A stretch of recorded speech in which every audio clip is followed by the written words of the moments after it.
Hey guys, it's Mr. Miller here. This is kind of an activity I often do with my kids in class, but it gets to a kind of a important thing we should always be thinking about when we're analyzing any legal issue.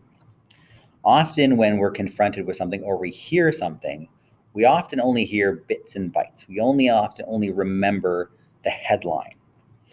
And we often make up our minds very quickly. We hear about something, maybe it's written to kind of grab our attention and to kind of influence us to be outraged about something. And we often fall or we see something and think that's right or that's wrong. Again, moral or immoral. Again, correct or incorrect. Again, normal, abnormal, legal or illegal. We often always kind of go to one side of the spectrum when we hear about something. And I call this the line.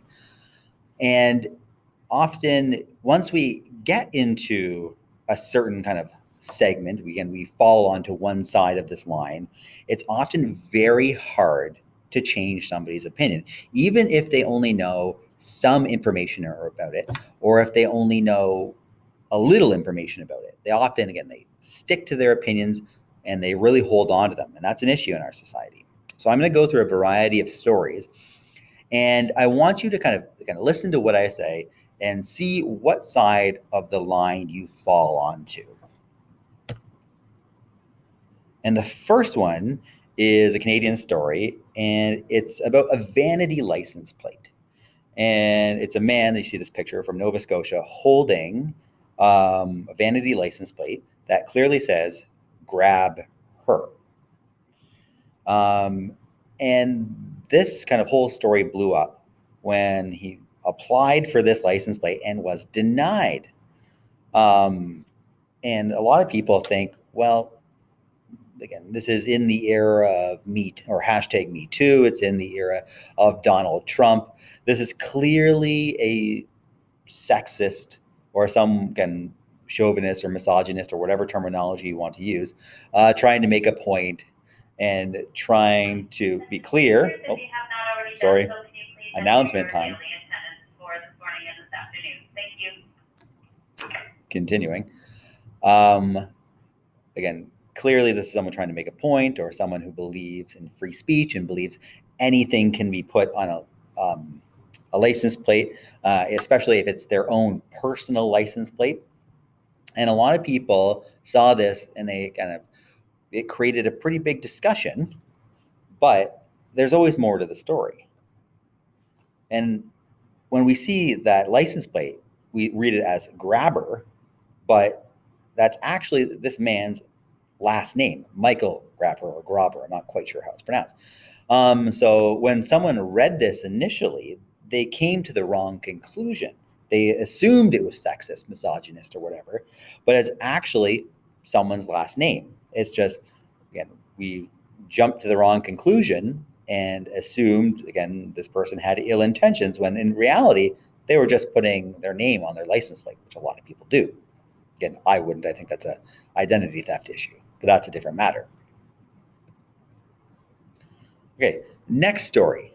Again, a very good movie, if you ever wanted to watch it, is a movie called Milk about Harvey Milk.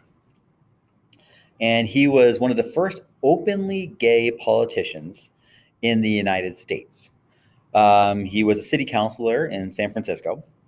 And again, hardworking man, again, did a lot for his constituents and brought a lot of diverse groups and underrepresented groups into politics because they saw this openly gay man in politics in a time when there weren't a lot of openly gay politicians and there were a lot of kind of very overt homophobic and homophobic politicians.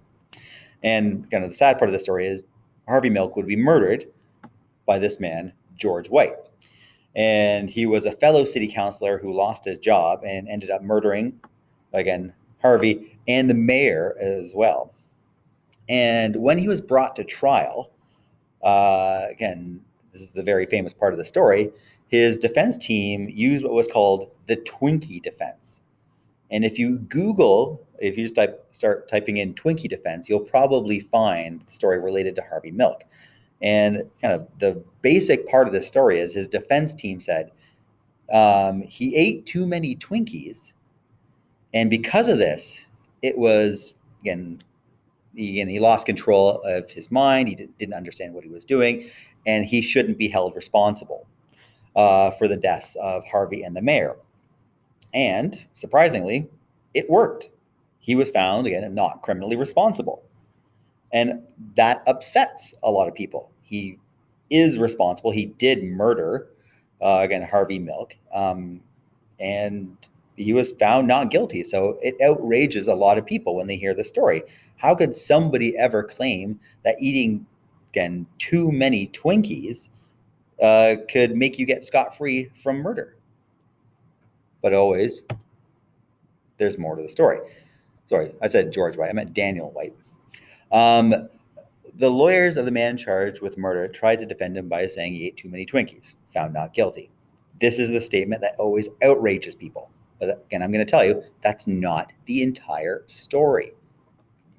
So White's attorneys argued that he was suffering from diminished capacity as a result of severe depression, alleging that White had recently abandoned a diet of mostly healthy food in favor of frequent junk food binges.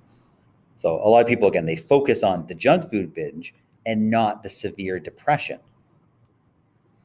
Again, the attorneys also pointed to White's recent neglect of his appearance, loss of his job, failing relationship with his wife, and as further evidence of his condition. So often when people hear a story, they just zoom in and focus on one single part, ignoring the rest. And again, severe depression, again, mental illness is something that diminishes someone's capacity. If you took grade 11 law, we often talked about mens rea, guilty mind, or criminal intent. Again, and mental health does impact that. So if you don't have, again, criminal intent, or you don't have what's called the mens rea, it's very hard to convict somebody of a crime. They may be forced to spend time in a mental health facility, but they won't be going to prison. Okay, and the last one, and this one is more concerned with civil law, suing somebody. And again, we often use the term deep pockets liability in civil law. And deep pockets liability means, well, if you ever sue somebody, you just don't sue the first person. You sue the richest person, or the person with the deepest pockets, again, to get the most amount possible. So this is a story about a drunk driver and a man in a phone booth. So this is Big B versus Pacific Phone and Telegraph, 1983. So in California, a man was using a public telephone booth to place a call. An alleged drunk driver careened down the street, lost control of his car, and crashed into a phone booth. Now, it's no surprise that the injured man sued, but you might be startled to hear whom he sued: the telephone company and its associated firms. So this is what, again, outrages people. Again, when you read the story, you hear this story, you assume there's one single person responsible, the drunk driver. Again, they're the person responsible for crashing into the telephone booth. But again, another thing that influenced people's opinion is who said this quote. And it was the president of the United States at the time, Mr. Ronald Reagan. And often when we hear a celebrity like the president, again, it's true in the 1980s and true today, when the president says it, what they say has weight. People believe it. People assume, I hope it's true, or they assume the president always tells the truth.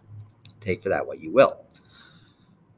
So when people hear this, again, they're outraged. Again, it's not the telephones company. They weren't driving the car. It was the drunk driver.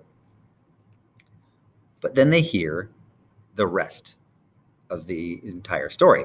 The victim in this case was Charles Bigby, a Los Angeles custodian who lost his leg, so there was actually a significant injury from here, when a drunk driver crashed into the booth he was using. What's missing from the popular account is that Bigby actually saw the car coming and tried to get out of the phone booth. He was trapped because the door jammed. Again, I can't think of many things more terrifying than having something dangerous that you know is approaching and you can't escape. So that's where this, again, and that's why Bigby decided to sue the phone company, but they don't want you to hear about that. They just want you to hear about and focus on the drunk driver. So a witness at the scene corroborated Bigby's account, testifying that he did see Bigby frantically trying to get out of the Booth store as the vehicle approached. So again, this is another example where, again, people get outraged when they hear about, and this, what is often called a frivolous lawsuit. And when you hear about, if you've ever been in a civil law case, you should know that the criminal justice system and the civil law system is very slow. Sometimes terrible things happen, but again, you may not see the inside of a courtroom for maybe a year. And a lot of people blame this slowdown in the system on these frivolous lawsuits, but not every lawsuit is frivolous. And we often only focus on the parts that make us outraged and angry. So the one thing I want you to take away from these three cases is the importance of the informed opinion, and not just making your mind up and kind of sitting on one side of that line from the beginning to the end. That's not the point. In this class, I'm always asking you to keep an open mind. You may not change your mind. You may think the same thing at the beginning and the end of the story, but I need you to always keep an open mind with this, please. Okay, that's it. And it's just, again, you don't have to write this down, but I do want you to consider this mindset when you're looking at every other story and every other debate and topic we talk about.